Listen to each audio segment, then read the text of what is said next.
Hey, it's Richard. I wanted to spend a few minutes and just kind of download with you from some work that we're doing this weekend out in Texas. Really kind of jump-starting a project that's going to be building a new worship facility, and I thought I would try to give you a snippet here and there to kind of give you an idea about how we do what we do and the process, and hopefully you'll gain some little nuggets of wisdom here and there that will help you.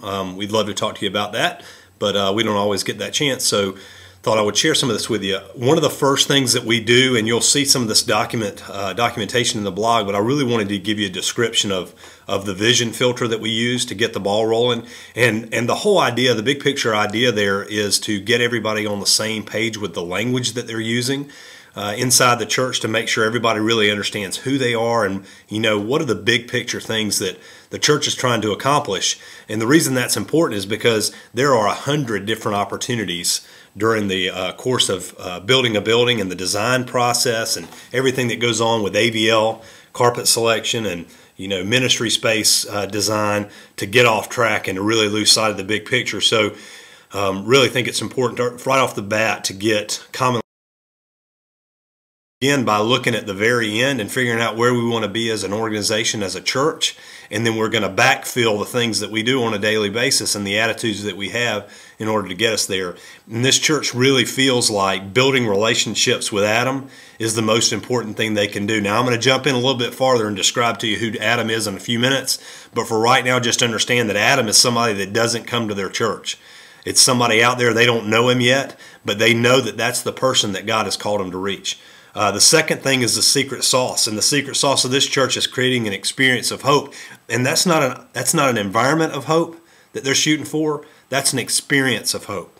They know that a lot of people, when they come to church for the first time, there's a reason, a compelling reason that they're showing up. And a lot of people, it's their last-ditch effort. They've tried everything else, and now it's time to come to church and try to give Jesus a chance. And they really feel like they want to create an experience of grace when people come in.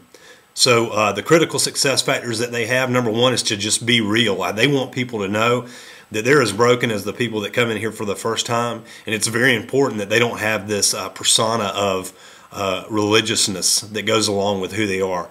Create a grace experience. They want people to feel acceptance. Acceptance is a vein that runs very deep in this church. And they want people to come in and the first time that they're here to feel like no matter what baggage they're bringing through the front door, that they're accepted. Create service opportunities. They're looking for ministry opportunities that will impact the people that are already in their church. So they're looking for opportunities to create more volunteer need. And that's how real spiritual growth happens with mature Christians.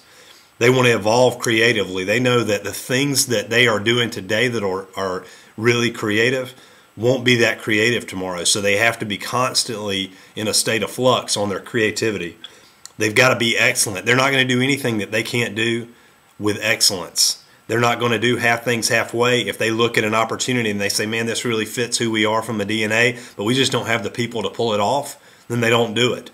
And then they want to be able to specifically identify the tension that they're trying to address with whatever initiative they're looking to consider. In this case, it may be something as simple as, hey, are we going to remain a one-site church, or are we looking multi-site, which is not a simple issue, but this filter is really going to help them dig into that, and they really need to understand, what tension are we managing with that? And part of that tension is, how far will people really drive to have a great worship experience?